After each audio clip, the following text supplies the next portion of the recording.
মনোৰঞ্জন পাছনক চিনি পায়নে? সীমা কুমাৰ আৰু জয়া ব্ৰহ্মা সিনহাকো পায় নেকি চিনি? যদি পাইছে গমেই পাইছে, আৰু যদিহে নাই পোৱা তেন্তে শুনি যাওক মাথো। শুনাটো অতিকৈ জৰুৰী, কিয়নো এইবাৰ চাকৰিৰ নামত টকা লুটপাট নহয়, অকল চলিছে এইবাৰ ৪-৫ বছৰ শ্ৰমিক হিচাপে ভুৱা খাটি থকা দেখুৱাই ৰেলৱে বিভাগৰ চৰ্দাৰ। মুন্সি বিভাগত নিয়মীয়া কৰাৰ বাবদ ডকাইতি। কি চলিছে ৰেলৱে বিভাগত? এই যে তিনিগৰাকী ব্যক্তিৰ নাম ললো, তেওঁলোক প্ৰকৃততে ৰেল বিভাগৰ কোন হয়? তেওঁলোকৰ নাম লৈ বৰ্তমান ৰাজ্যত কি চলি আছে? হয়, ঠিকেই শুনি আছে। এই দুইগৰাকী পুৰুষ মহিলা তেজপুৰ চহৰৰ কলিবাৰী নিবাসী ৰূপজ্যোতি বৰা ওৰফে জিন্তি আৰু লগত তেখেতৰ স্বামী প্ৰমোদ ৰায়। এই দুইগৰাকী এটা ঠগ প্ৰবঞ্চকে দালাল চক্ৰৰ লগত জড়িত আৰু এই দুইগৰাকী নিজেও দালাল। ৰূপজ্যোতি বৰা ওৰফে জিন্তি নামৰ মহিলাগৰাকীয়ে নিজকে ৰেলৱে বিভাগৰ কৰ্মকৰ্তা বুলি ভুৱা আই কাৰ্ড বেগত দেখুৱাই জোৰ জবৰদস্তিৰে লাখ লাখ টকা সংগ্ৰহ কৰি ৰেলৱে চাকৰি নিয়মীয়া বাবদ ভাবুকি প্ৰদান কৰি আহিছে।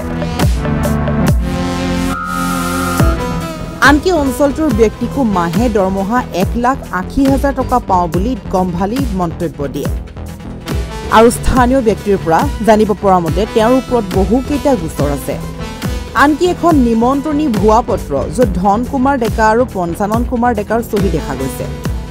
লাখ লাখ টকা লুটপাট কৰি ঘৰখনত যথেষ্ট বিলাসী সামগ্ৰী ক্ৰয় কৰিছে। লগতে জানিব পৰা মতে অৰুণাচল প্ৰদেশৰ ধিৰাং অঞ্চলৰ পৰাও এই দালাল মহিলাগৰাকীয়ে বহু লাখ লাখ লোকৰ পৰা টকা সংগ্ৰহ কৰি ৰাখিছে।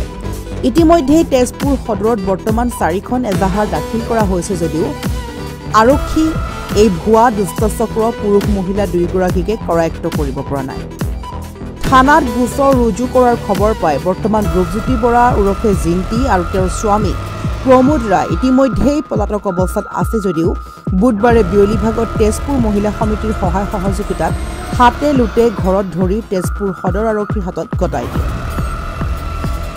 এই মহিলাগৰাকীয়ে প্ৰায় ১৩ বছৰৰ পৰা এনে দুষ্কৃতি কৰ্মত লিপ্ত থকাত আমাৰ সাংবাদিকে যোৱা এপ্ৰিল মাহৰ পৰা অকলেই অভিযান চলাই দুষ্টচক্ৰৰ দালাল মহিলা আৰু প্ৰমোদ ৰায়ৰ সকলো তথ্য পোহৰলৈ আনিছে। ফোন কল ৰেকৰ্ডিঙো বহুতখিনি তথ্য গম পোৱা গৈছে। হেল্ল' হয় কওক।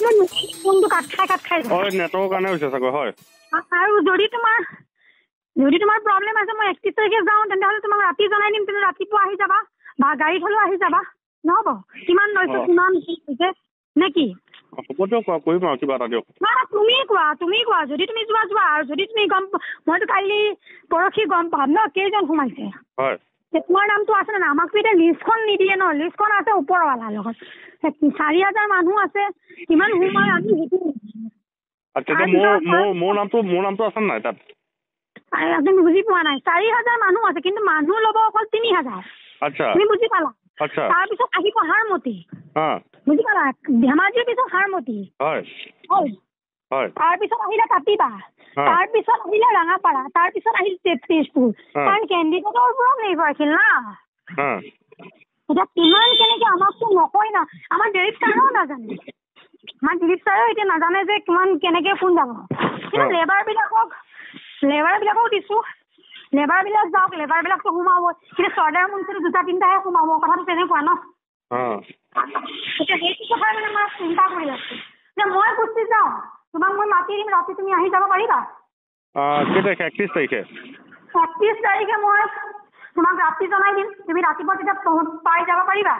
ধেমাজি তোমাৰ ইয়াৰ পৰা তোমাৰ ৰাতিপুৱা শুনা, যদিও বাছত যোৱা তোমালোকৰ যদিও বাছত যোৱা 5টা বজাখনত 11টা বজাত পাবা ন? 11টাত পাবাগৈ। তেনেকুৱাই হ'ব, 11টা 11:30 বাজিব ধৰক আৰু। মই কথাটো ধৰিছো, তেলৰ 200-300 টকাই গ'ল। কথা এটা মই ক'লো নে কি? তেনেকে গৈ পেলাই চাওঁগৈ নেকি? তাত যাবা, তাৰপিছত তাত যদি নাম নাই হাৰমতি আহিব লাগিব নে কি? পইচা কেতিয়া তুমি সেইটো হিচাপ কৰি ল'বা।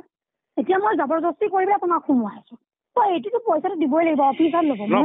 আপুনি পাবলগীয়া পইচাটো সেইটো বাৰু পাবই আপুনি।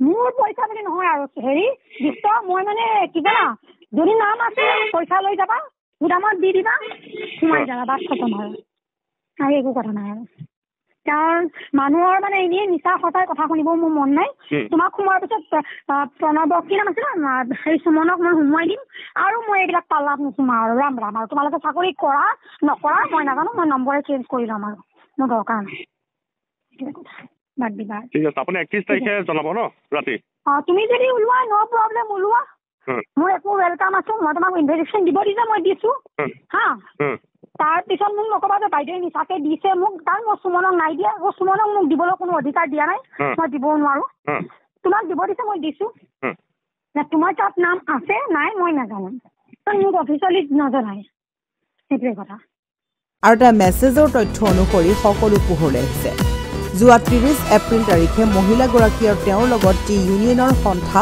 তেজপুৰ আদালতত ৰটাৰী কৰিবৰ বাবে আহে যদিও মহিলাগৰাকীয়ে নিচা অভিযোগেৰে পলায়ন কৰে আৰু সকলো আগত তেজপুৰৰ আদালতৰ ভিতৰত কয় যে মই টকা লৈছোঁ কিন্তু কাক দিছোঁ মই ক'ব নোৱাৰোঁ এতিয়া প্ৰশ্ন হয় যে দৰিদ্ৰ পৰিয়ালৰ পৰা লাখ লাখ টকা সমূহ লৈ এনেকুৱা কাক দিলে য'ত উল্লেখ কৰিব নোৱাৰে তেজপুৰ সদৰত 2 মে'ত 4খনকৈ এজাহাৰ দাখিল কৰাৰ পিছতো আজি তেজপুৰ আৰক্ষী কিয় মৌন হৈ বহি আছে কিয় এগৰাকী ডকাইতিক ইমান দিনে আটক কৰিব পৰা নাই ৰাইজে বিশ্বাস কৰে প্ৰশাসনক গতিকে ইয়াৰ আঁৰত কি ৰহস্য লুকাই আছে পৰৱৰ্তী সময়ত পোহৰলৈ আহিব তেজপুৰৰ পৰা বিশ্বজ্যোতি কলিতাৰ report news AIDS Assam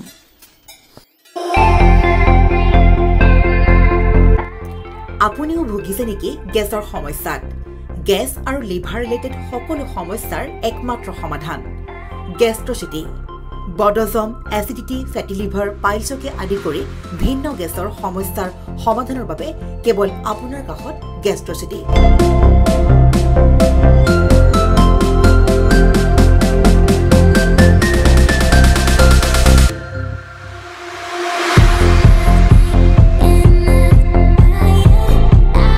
visit কৰক গেষ্ট্ৰচিটি গুৱাহাটী হাতীগাঁও চাৰিআলি যোগাযোগ নম্বৰ 7577999909